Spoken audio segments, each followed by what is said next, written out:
Hi guys, welcome back. Today we are making a 3D witch door hanger. I had a customer call and say she needed one rather quickly for a birthday present for a friend, so I told her sure that we would make her one this week. We take a 16-inch round cutout that Michael cuts here at home, and I just paint it with Craft Smart acrylic. This is in navy blue, and I add a little bit of white to it just to kind of give it some depth. And then I've been drying it with my hair dryer here. If you've been following our channel, you know we're kind of in the middle of moving and packing, so I don't have all of my materials that I use normally to make these. But these little brushes work just fine. After I paint the big circle, I work on the moon, and I also add a little bit of navy to it, just to, again, give it some depth and dimension so it's not just a white moon. Get all the inside of it as well, since it is 3D and you will be able to see some of these pieces, not all of them. Take my Craft Smart black. Normally I would use a big roller for this part, but we're using a little brush. Still works just as good. Takes a little bit longer, but that's okay. We cover this all. This is going to be part of the city that you're going to see them flying over.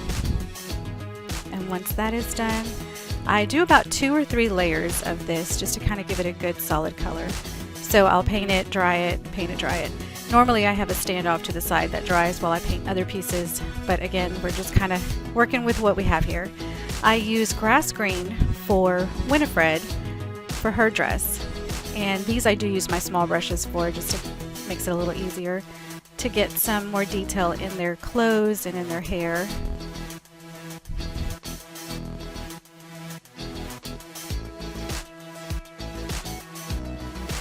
Next up is Mary, and I use the same Craft Smart acrylic.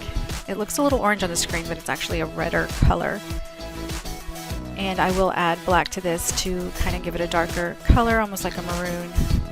And you'll be able to see on the final product that it's not this orange when it is dry. And then we have Sarah, and this purple is just regular purple violet. It's a little lighter than the other colors. Not sure why this one isn't as deep as the other ones, but it's not a big deal. We add black to all of these to give them more depth. And then I start working on their hair. I think Winifred's is my favorite to make just because she has such a unique hairstyle. And then I add a little bit of black to give it that little depth in there where you can see some of the hair strands. And then I use just bright yellow for Sarah's hair.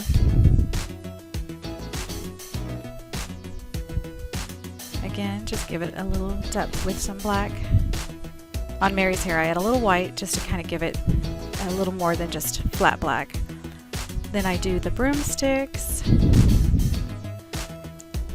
And for Mary, she's on a vacuum cleaner. And I just got these new acrylic pens, which I'm really liking. They're great for small detail. And all of the products that I am using today, I will put in the description in our video. These work great. They do a good job. I still like using the paint brush for small details. Just, I don't know, it just kind of gives it a more unique homemade look. But for these letters and such, I will use the markers. This is an acrylic oil-based marker that I've been using for all of my artwork. I love it. It's very shiny, it's very durable. It almost doesn't need to be sealed, but we go ahead and seal it anyway. And I use that same oil-based marker to add all of the details once everything is dry. I just kind of draw everything in.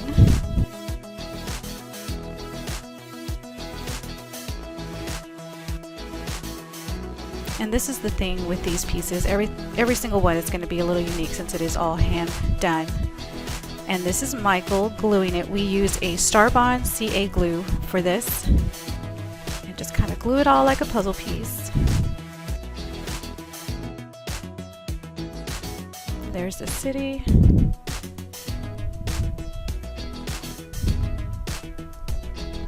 And the words. Here it is, all done. Michael did put a sealant on this. We seal all of our work, especially if it's going to be outside. And I don't know if you can see all the little 3D details on there. And then I just tie it off with my rope that I use for most of my door hangers. So that is it. We used to make these by hand. It's so much easier now that Michael has a laser, so we can knock these out a little quicker. Like I said earlier, I was trying to rush through this one. Someone wanted it for a birthday. They needed it right away. So I wasn't able to use all of my other tools that make make it, you know, a little easier to paint it and stuff, but it wasn't a big deal. It still came out pretty nice, I think. So anyway, yeah, that is our 3D witch door hanger, and hope you like it. Thanks for watching. See you next time.